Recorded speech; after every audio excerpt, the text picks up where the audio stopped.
The Gingerbread Pirates.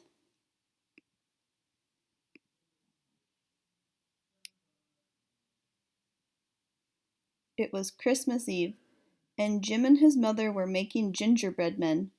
"Let's make a pirate crew," said Jim, and so they did. The captain had a gingerbread cutlass and a peg leg made from a toothpick.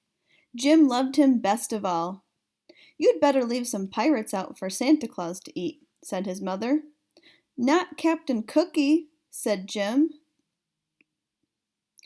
At bedtime, Jim took the captain to his room. "I wish you had a ship," he whispered as he climbed into bed.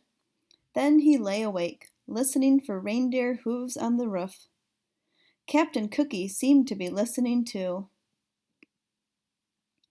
Jim fell asleep, but Captain Cookie went on listening. "Where's my crew?" he wondered. "And who's this Santa Claus who wants to eat them?" When the house was quiet, he swished his cutlass through the air. He tested his peg leg. Tap, step, tap, step, tap, step. He climbed down into darkness. Then he ran. Tap, step, step, tap, step, tap, step, tap. He ran until he came to a cliff. He dropped his cutlass over it, then followed. He found his cutlass and then another cliff.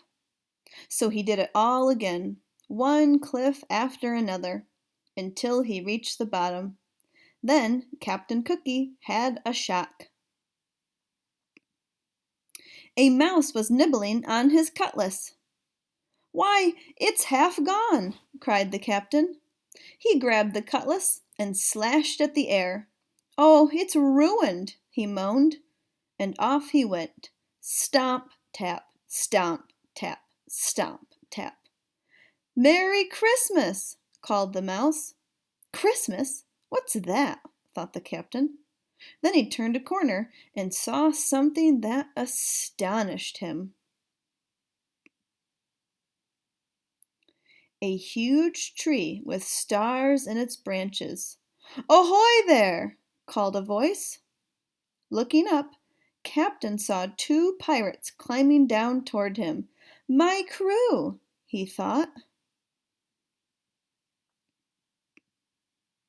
The two men, Wavy and Dots by name, dropped to the ground. They jumped right up, but the captain saw that Dots had broken his hand. No cutlass, and now a wounded man, he thought. Just then there was a thump and a scrape. A black cloud puffed toward them. "Run!" shouted the captain. They ran until they had to stop for breath. "Who is that?" asked Dots. "Must be that cannibal, Santa Claus," said Captain Cookie. "We've got to get out of here before he eats us. Where's the rest of the crew?" "Up on that cliff, I think," said Wavy. "Start climbing, men," said the captain.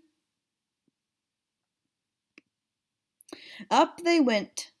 "They're in jail!" cried Dots when they reached the top. "Save us!" cried the pirates. Wavy and Dots kicked at the prison walls. They tried in vain to move the roof. "What about a rope and pulley from the ship?" said Wavy. "What about the ship's cannon?" said Dots. "There is no ship," said the captain. Then he noticed a strange look on Wavy's face, and he whirled around. What he saw made him wish for his cutlass. A gigantic man was leaning over them. "Young Jim always leaves cookies for me," he said, "but the plate was empty, so I came in here."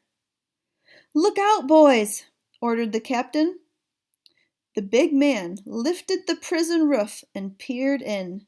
"Don't you eat my crew!" shouted the captain, raising his fists.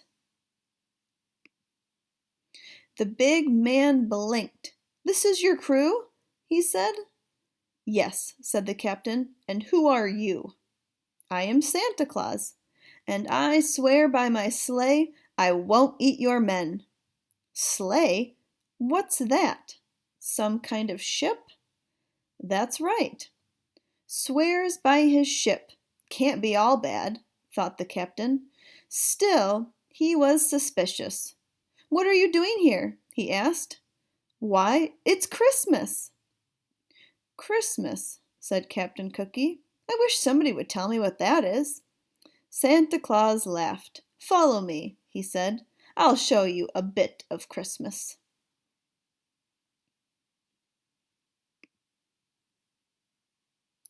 Back beside the starlit tree, the pirates watched as Santa Claus reached into an enormous bag. "What have you got there?" the captain began. "It's a ship," Wavy shouted. And the next thing Captain Cookie knew, his men were swarming its decks and rigging. "There's cannons and cutlasses!" cried Dots. The sky glittered with stars. The captain rubbed his eyes. Real pirates, he thought, and a real ship. He turned to look back. "Merry Christmas," he called, but Santa Claus was already gone. On Christmas morning, Jim's mother found an empty plate on the mantel. "It looks like Santa Claus found the gingerbread men," she said. But Jim was admiring his presents. His favorite was the pirate ship and its pirate crew. The captain had a cutlass and a peg leg, and Jim loved him best of all.